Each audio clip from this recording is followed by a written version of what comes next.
Horses are unique animals. The Arabs say that God created the horse out of wind and sunlight. Thanks to the wind that overwhelmed it, it could fly without wings. Love for horses arises suddenly and for life and defies logical explanation. We can even assume that it is embedded somewhere in the genes. That is, if there is a gene for love of horses, a person at any age can get on a horse, but if there is no such gene, then the look at the horse will be indifferent. The love of horses is unconditional.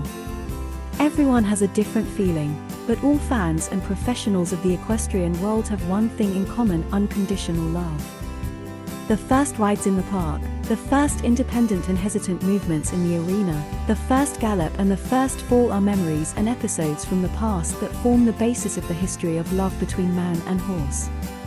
People's attachment to horses is based on three senses: visual, olfactory and tactile.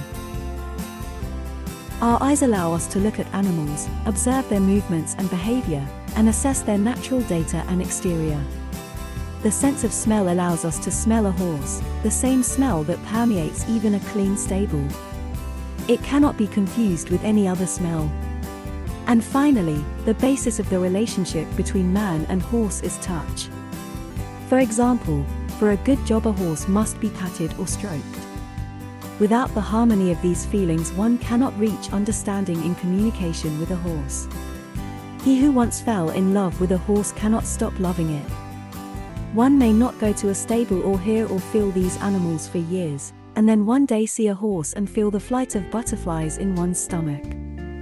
Feeling for a horse should not be based on some condition that it must meet to prove to you that it is worthy of your love. A person's feeling for a horse is akin to a mother's feeling for her child. It is unconditioned. It is difficult to overestimate the importance of horses to mankind. For centuries, these animals have served humans faithfully, and even today, in some parts of the world, they are still extremely important for survival. Of course, with the development of technology, the role of horses in the economy has diminished, but in some countries, these animals are still widely used in the economy. In the cultures of more than 24, distinguish the sound of different emotions in the human. In packs of wild horses, the leader can be either a male or a female. Particularly large horses were bred in the Middle Ages in Europe, because the troops needed powerful horses capable of carrying heavy armed knights. Interesting facts about the Middle Ages. Their bones are stronger than most other living creatures on Earth, but they heal very slowly if broken. The smallest horses in the world are falabella. They are about the knee height of an adult. The age of horses can easily be determined by an experienced professional by the condition of her teeth. Unlike most other herd animals, horses are not necessarily led by a male. The hair of New Zealand horses is virtually impossible to get wet. It repels water that falls on it.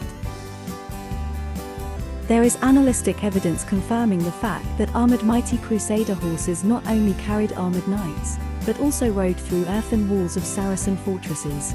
How do horses show affection for humans? Horses are not dogs. They do not have that need for companionship with a creature of another species. Attachment is important because it protects the horse from fears and feelings of being in danger. Horses usually form bonds in pairs, rarely 3 or 4 individuals. Friendship can manifest itself between the mother and the adult offspring, most often a daughter, peers, adult mare and stallion, 2 stallions of different ages. At the same time, one remains the dominant and the other the subordinate. Friendship is manifested by grazing with each other, grooming, greeting when meeting, and worrying when separated. The horse's heart rate is greatly reduced when the other horse shows attention to it by scratching the base of its neck, which is a great calming and motivating to further communication. Friendship among peer mares, usually they are equal in strength and have the same hierarchical rank. Mare and stallion, if the mare stallion is defeated, the mare may stay with him and reject the advances of the other stallion. Likewise, the stallion, some mares show interest only during the breeding season, others all the time. Friendships can arise from childhood. They may leave the herd together, or stay in the old one. Bachelor stallions do not usually have friendships because of frequent changes in the group. Horse and human. Sometimes such a pair may simply not be a good match for each other in character and energy. When a horse meets a stranger, it perceives only part of his signals, similar to those it has previously learned from other people. There are horses that are indifferent to changing owners, especially in a rental. Others can form special relationships with many people but not attached to anyone individually, schools, and there are those that can be loyal as a dog. This is not fixed genetically like in dogs, but depends on many variables. The formation of the human-horse bond is also influenced by our emotions. Horses are not only able to read people's emotions and moods, but they can also memorize their facial expressions and then identify the person who is a potential threat. They memorize a person's facial expression and can compare it by meeting that person at different times of the day. Horses remember a person's emotions and energy. An experiment has been conducted.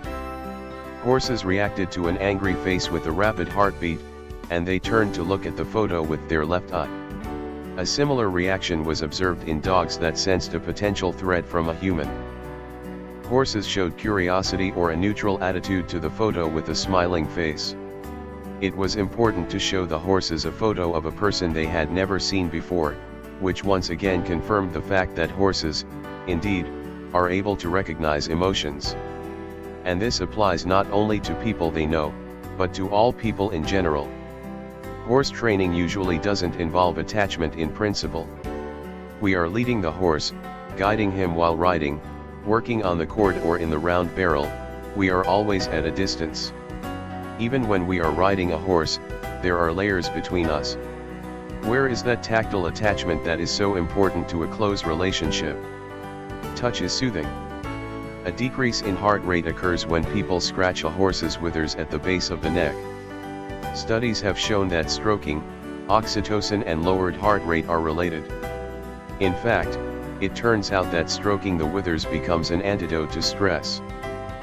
People often pat a horse, but the patting at its worst causes horses to become sharper, more alert and more wary.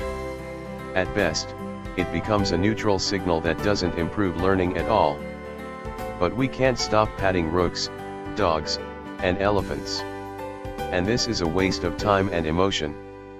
As a result, animals get used to our actions, but if we responded to good behavior by not patting, but simply stroking the horse at the base of the withers and saying distinctly "good boy," using our voice as a secondary reinforcement before the stroking, we would have more success. Especially if we did it all the time. Cal Jeffrey's method of riding, which has been used by many riders, example Pirelli, lies in the effect of habituation, the bonding between rider and horse during unsaddled contact. The rider spends a lot of time lying on the horse's back, stroking its flanks, soothing it with touch. Attachment is an absolute rarity at these early stages of dressage. Social contact through touch is natural, and I have observed many horses that initially did not like to accept scratching from other horses, most likely because people are so prone to isolating horses from each other, but when placed in groups, soon learn to enjoy the touching and scratching of their herd mates. Horses that don't seem to initially like human touch can learn to enjoy it. You just have to be persistent. And it's important for their health. Tactile contact relaxes the horse. Distinctive features of attachment. The horse distinguishes among others the object of attachment. Greeting roars, approaching, sniffing, snorting, expresses a preference for that object, being nearby, grooming, playing, may leave his group. Reacts differently to meeting and separating from the object of affection than other horses. Worries when separated, up to and including loss of appetite. Worries, roars like a mother mare. If the horse is experiencing only one of these points, then there is no talk of friendship. It is important that all three be combined. A cat can make you look clumsy, a dog can make you look stupid, but only a horse can do both at the same time. Don't go near a horse when you have feelings. Anger, impatience, fear, any human emotion prevents effective communication with a horse. Where there is a horse, there is no unclean power.